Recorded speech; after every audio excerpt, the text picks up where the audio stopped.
एक बार वशिष्ठ जी विश्वामित्र ऋषि के आश्रम में गए।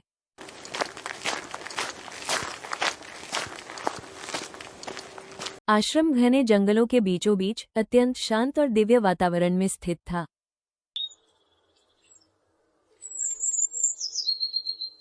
वहां की वायु में पवित्रता और शांति का ऐसा संचार था मानो स्वयं प्रकृति तपस्वियों की साधना में सहभागी हो।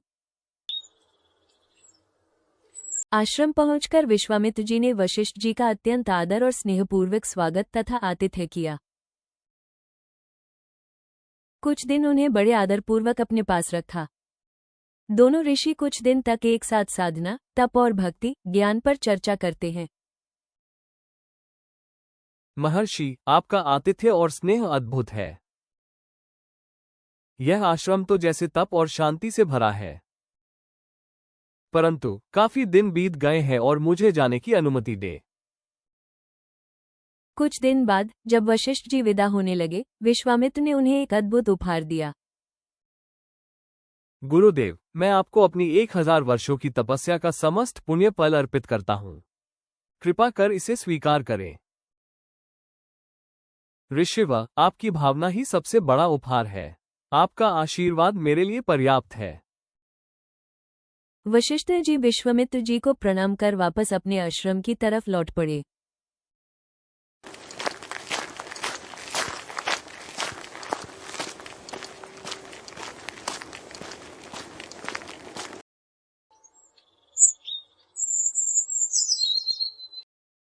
बहुत दिन बाद संयोगवश विश्वामित्र भी वशिष्ठ के आश्रम में पहुंचे।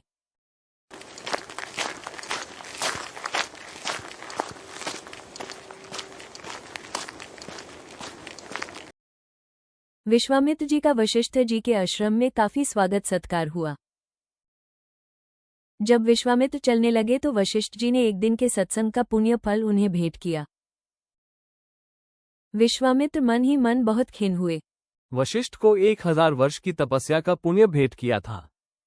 वैसा ही मूल्यवान उपहार न देकर वशिष्ठ जी ने केवल एक दिन के सत्संग का तुच्छ फल दिया। इसका कारण उनकी अनुदारता और मेरे प्रति तुच्छता की भावना का होना ही हो सकता है। ये दोनों ही बातें अनुचित है। वशिष्ठ जी विश्वामित्र के मनोभाव को ताड़ गए और उनका समाधान करने के लिए विश्वामित्र को साथ लेकर विश्व भ्रमण के लिए चल दिए।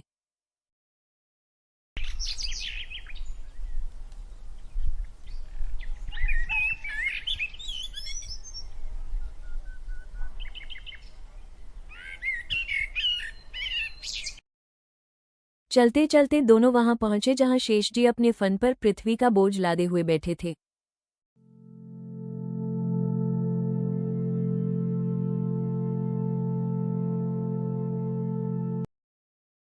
दोनों ऋषियों ने उन्हें प्रणाम किया और उनके समीप ठहर गए।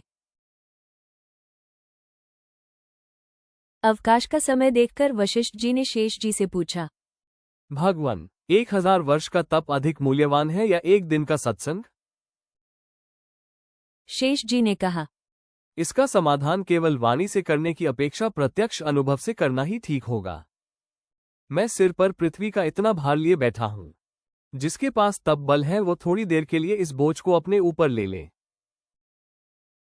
विश्वामित्र को तप बल पर गर्व था।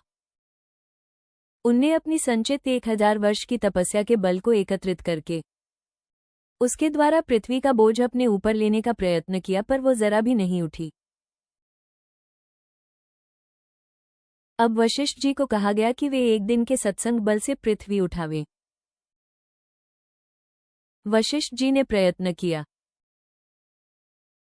और पृथ्वी को आसानी से अपने ऊपर उठा लिया। दोस्तों, आपको हमारी ये कहानी कैसी लगी, कमेंट बॉक्स में जरूर बताएं।